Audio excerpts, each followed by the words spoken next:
झूठ फैलाकर बीजेपी को बदनाम कर रहे थे संजय सिंह। गुस्साए पत्रकार ने कर दिया भंडाफोड़। नमस्कार, मैं हूं आपके साथ नम्रता। देश के प्रधानमंत्री का सम्मान तो छोड़िए, इन विरोधी दलों ने तो अब झूठ फैलाकर उन्हें बदनाम करना शुरू कर दिया है।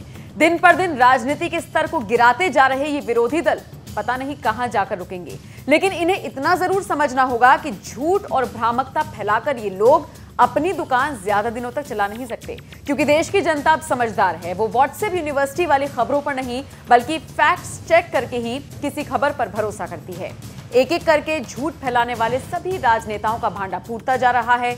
हाल ही में आम आदमी पार्टी के नेता संजय सिंह ने भी यही गलती दोहराई, लेकिन ऐसा करना उन्हें भारी पड़ गया। दरअसल जाने माने पत्रकार प्रखर श्रीवास्तव ने संजय सिंह की गलती को न सिर्फ पकड़ा, बल्कि उनके झूठ को जगजाहिर भी कर दिया, और वो भी पूरे फैक्ट्स के साथ। दरअसल संजय सिंह ने अपने ट्विटर पर एक ट्वीट किया, जिसमें उन्होंने लिखा था, पहले बीजेपी के पुरखे क्विट इंडिया मूवमेंट के खिलाफ थे, आज मोदी जी इंडिया के खिलाफ हैं। मुस्लिम लीग के फजलुल हक ने पाकिस्तान बनाने का प्रस्ताव रखा था, उसी के साथ श्यामा प्रसाद मुखर्जी वित्त मंत्री थे। मुखर्जी ने अंग्रेज गवर्नर को चिट्ठी लिखकर कहा, क्विट इंडिया मूवमेंट कुचल देना चाहिए। अपने इस ट्वीट के साथ संजय सिंह ने कुछ पोस्ट भी शेयर किया, जिसके जरिए वो अपनी बात को साबित करते हुए नजर आए। अब संजय सिंह के इसी ट्वीट पर प्रखर श्रीवास्तव ने जवाब दिया और लिखा, संजय सिंह जी, आप राज्यसभा सांसद हैं, इसीलिए आपको ये बिल्कुल भी शोभा नहीं देता कि आप इस तरह की फेक न्यूज और झूठा इतिहास परोसें। आपने जो पोस्ट शेयर की है उसमें लिखा है कि डॉक्टर श्यामा प्रसाद मुखर्जी 1941 में मुस्लिम लीग की अगुवाई वाली संयुक्त सरकार में शामिल हो गए। मुस्लिम लीग के नेता फजलुल हक प्रधानमंत्री थे और मुखर्जी इस सरकार में वित्त मंत्री थे। ये सरासर झूठ है। अब विस्तार से पूरा सच सुनिए। दरअसल फजलुल हक कृषक प्रजा पार्टी के नेता थे, जो किसानों और मजदूरों की पार्टी थी, और 1937 में उन्होंने मुस्लिम लीग के साथ मिलकर बंगाल में सरकार बनाई थी, जिसमें नलिनी रंजन सरकार वित्त मंत्री थे। ये वही नलिनी रंजन सरकार है जो बाद में 1948 में कांग्रेस की सरकार में दोबारा बंगाल के वित्त मंत्री बने। इन्हीं नलिनी रंजन सरकार को आजकल के नेहरूवादी देश में आईआईटी की स्थापना का श्रेय देते हैं। अब आते हैं डॉक्टर श्यामा प्रसाद मुखर्जी पर। 1941 में फजलुल हक और मुस्लिम लीग का गठबंधन टूट गया। जिन्ना और हक के बीच राजनीतिक दुश्मनी उफान पर थी। ऐसे राजनीतिक माहौल में 12 दिसंबर 1941 को डॉक्टर मुखर्जी के सहयोग से कृषक प्रजा पार्टी के फजलुल हक दोबारा बंगाल के मुख्यमंत्री बने और डॉक्टर मुखर्जी उनके मंत्रिमंडल में वित्त मंत्री बने। यानी एक तरह से कहा जा सकता है कि डॉक्टर मुखर्जी की सूझबूझ से जिन्ना की मुस्लिम लीग सत्ता से बाहर हो गई और वहां के हिंदुओं को इससे राहत मिली। इतना ही नहीं, आप पूरा सच और सुनिए।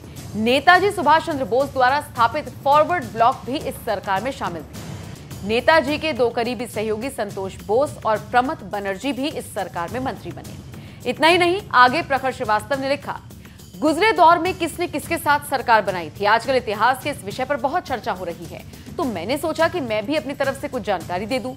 14 अगस्त 1946 को कलकत्ता में डायरेक्ट एक्शन डे में जिन्ना की मुस्लिम लीग ने हजारों हिंदुओं का नरसंहार किया।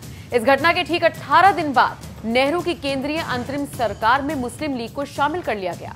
इस सरकार ने 14 अगस्त 1947 तक पूरे देश पर शासन किया। तो 1946 में कांग्रेस और मुस्लिम लीग की मिलीजुली अंतरिम सरकार वाइसरॉयज एग्जीक्यूटिव काउंसिल का मंत्रिमंडल कुछ इस तरह से था। पंडित जवाहरलाल नेहरू कांग्रेस, प्रधानमंत्री, उपाध्यक्ष viceroy executive council, Sardar Patel Congress गृह मंत्री, लियाकत अली खान मुस्लिम लीग वित्त मंत्री। नोट, लियाकत बाद में पाकिस्तान के प्रथम प्रधानमंत्री बने। इब्राहिम इस्माइल चुंद्रीगर मुस्लिम लीग वाणिज्य मंत्री। नोट, चुंद्रीगर बाद में पाकिस्तान के 6वें प्रधानमंत्री बने। अब्दुल राव निश्तर मुस्लिम लीग रेल मंत्री। नोट, निश्तर बाद में पाकिस्तान की जिन्ना सरकार में कैबिनेट मंत्री बने। गजनफर अली खान मुस्लिम लीग स्वास्थ्य मंत्री। नोट, गजनफर अली बाद में पाकिस्तान की जिन्ना सरकार में कृषि मंत्री बने। जोगेंद्र नाथ मंडल मुस्लिम लीग कानून मंत्री। नोट, मंडल बाद में पाकिस्तान के भी कानून एवं श्रम मंत्री बने। सरदार बलदेव सिंह कांग्रेस रक्षा मंत्री। डॉक्टर राजेंद्र प्रसाद कांग्रेस कृषि मंत्री। बाबू जगजीवन राम कांग्रेस श्रम मंत्री। सी राजा गोपालाचारी कांग्रेस शिक्षा मंत्री। CH भाभा कांग्रेस पीडब्ल्यूडी मंत्री। जॉन मथाई कांग्रेस उद्योग मंत्री। प्रखर श्रीवास्तव ने लंबे चौड़े पोस्ट के साथ आप नेता संजय सिंह को घेरा, तो फिर सोशल मीडिया यूजर्स ने भी आप नेता पर तंज कसना शुरू कर दिया। जैसे यूजर ने लिखा, टिकट ब्लैक करते समय किसी के मुंह से कुछ सुन लिया होगा, इतने दिनों बाद कुछ गलत लिख दिया, पर है बेचारा कट्टर ईमानदार, जिससे पैसे लेता था टिकट उसी को देता था। एक और यूजर ने लिखा, यार अव्वल दर्जे के बेकार आदमी हो संजय सिंह तुम भी, शर्म करो, झूठा इतिहास मत परोसो, तुमको साला इतिहास का क्या पता, तुम तो साला कभी स्कूल में भी नहीं गए, केवल टिकट बेचा करते थे शुभम पिक्चर हॉल पर खड़े होकर, वो भी ब्लैक में। एक और यूजर ने लिखा, प्रखर जी राज्यसभा सदस्य चाहे हो लेकिन ये सड़क छाप आदमी ही है, ये आगे भी ऐसी ही हरकत करेगा। आपका उत्तर इसके लिए तो है ही, साथ में देश की जनता को ये समझने के लिए भी है कि कैसे ये सत्ता लोलुप झूठे नैरेटिव गढ़ने में माहिर है। संजय सिंह के झूठ को जिस तरह से पत्रकार ने पकड़ा, अब उसे लेकर आप क्या राय रखते हैं? कमेंट बॉक्स में अपनी राय हमें जरूर